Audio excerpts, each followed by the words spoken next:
വന്യജീവി സംഘർഷം രൂക്ഷമായ വനാതിർത്തി മേഖലകളിലെ ആളുകളുടെ പ്രശ്നങ്ങൾ വിശദമായി പഠിച്ച് ശാശ്വത പരിഹാരം കണ്ടെത്തുന്നതിനുള്ള നടപടി സ്വീകരിക്കണമെന്ന് മന്ത്രി ഷിബു ബേബി ജോൺ കഴിഞ്ഞ ദിവസം കോതമംഗലത്ത് വനമേഖലയോട് ചേർന്നുള്ള പ്രദേശങ്ങൾ സന്ദർശിച്ച ശേഷം പ്രതികരിക്കുകയായിരുന്നു അദ്ദേഹം. മനുഷ്യ വന്യജീവി സംഘർഷം രൂക്ഷമായ വനാതിർത്തി മേഖലകളിലെ കർഷകരുടെയും നാട്ടുകാരുടെയും പ്രശ്നങ്ങൾ വിശദമായി പഠിച്ച് ശാശ്വത പരിഹാരം കണ്ടെത്തുന്നതിനുള്ള നടപടികൾ സ്വീകരിക്കുമെന്ന് മന്ത്രി മാധ്യമങ്ങളോട് പറഞ്ഞു. ഇവിടെ വന്നപ്പോൾ ഇത് അങ്ങനെ ഒരു വ്യക്തമായ ഒരു സ്ലോപ്പും ഒരു ആനത്താര അല്ലാത്തതുകൊണ്ട് ഒരു 400-ൽ പരം മീറ്റർ ഇവിടെ ഇപ്പം പരീക്ഷണാർത്ഥം ചെയ്യുകയാണ്.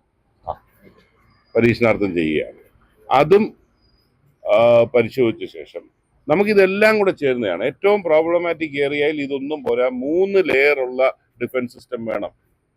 ആനയെ പോലെ ഇന്റലിജന്റ് ആയിട്ടൊരു ആനിമൽ ഇല്ല. അന്നേരം ഞങ്ങളിപ്പോൾ ആഗ്രഹിക്കുന്ന ഈ ഇവിടെ എലിഫൻസ് എന്ന് പറയുന്ന ഫസ്റ്റ് ലെയർ എന്ന് പറയുന്നത് ഇത് AI ഉപയോഗിച്ചുള്ള സൗണ്ട് ആൻഡ് ലൈറ്റ് ഉള്ള ടൂൾസ് ആണ് ഉള്ളത്. സെക്കൻഡ് ലെയർ ഹാങ്ങിങ് ഫെൻസ് ആണ്. തേർഡ് ലെയർ ആണ് ഇതിന്റെ ഭയങ്കരമായി 12 അടി പൊക്കത്തിൽ ലാഷിംഗ് ബെൽറ്റ് എന്ന് പറഞ്ഞാൽ അതിന്റെ ഇത് വെച്ചുകൊണ്ട്, അതൊക്കെ ചൈനയിൽ നിന്ന് വരുത്തേണ്ട സാധനങ്ങളാണ്. ഇത് ചേർന്നുകൊണ്ടുള്ള ഒരു സംവിധാനമാണ് ഒന്നാലോചിക്കുന്നത്. പിന്നെ ഇതിന്റെ ടെറൈൻ വെച്ച് ഒരു ഭാഗത്ത് ചിലടത്ത് നമുക്ക് ഫെൻസ് ഇട്ടാൽ അതിൻ്റെ തൊട്ട് താഴെ ഒരു ട്രെഞ്ച് മതിയെങ്കിൽ നമുക്ക് അങ്ങനെ ആലോചിക്കാം. പിന്നെ ഇതിനൊരു ടോട്ടൽ കോംപ്രിഹെൻസീവ് പ്ലാൻ തയ്യാറാക്കണമല്ലോ. പലയിടത്തും പല സാധനങ്ങളും ചെയ്തിട്ടുണ്ട്. പക്ഷേ ഈ ആട് പച്ചിൽ കടിക്കുന്ന പോലെയാണ്. ഒരിടത്ത് കുറച്ച് ഫെൻസ് ഇടും, അതിൻ്റെ തൊട്ടപ്പുറത്ത് ഓപ്പണായി കിടക്കും. അതുകൊണ്ട് ഫലപ്രദമായി ഒന്നും ചെയ്യാൻ പറ്റിയിട്ടില്ല. അതിൽ നിന്ന് വ്യത്യസ്തമായി ഞാൻ ആവശ്യപ്പെടുന്നത് ഇതൊരു പ്ലാൻ തയ്യാറാക്കി എന്നിട്ട് വേണമല്ലോ ഫണ്ട് കണ്ടെത്താൻ. 80,000 കോടിയുടെ കിഫ്ബി വഴി പദ്ധതി കേരളത്തിൽ നടപ്പിലാക്കി മുൻ ഗവൺമെന്റ്. അന്നേരം ഞാൻ പറഞ്ഞ ഈ ഡിപ്പാർട്ട്മെന്റിന് 150 രൂപ കൊടുത്തു.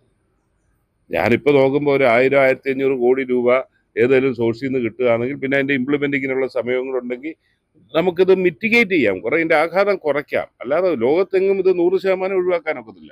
സംസ്ഥാന സർക്കാരിന്റെ 100 ദിന പരിപാടിയുടെ ഭാഗമായി മനുഷ്യർക്കും വന്യജീവികൾക്കും ഒരുപോലെ സുരക്ഷ ഉറപ്പാക്കുന്ന കേരളം സൃഷ്ടിക്കുകയാണ് ലക്ഷ്യമെന്നും അദ്ദേഹം വ്യക്തമാക്കി.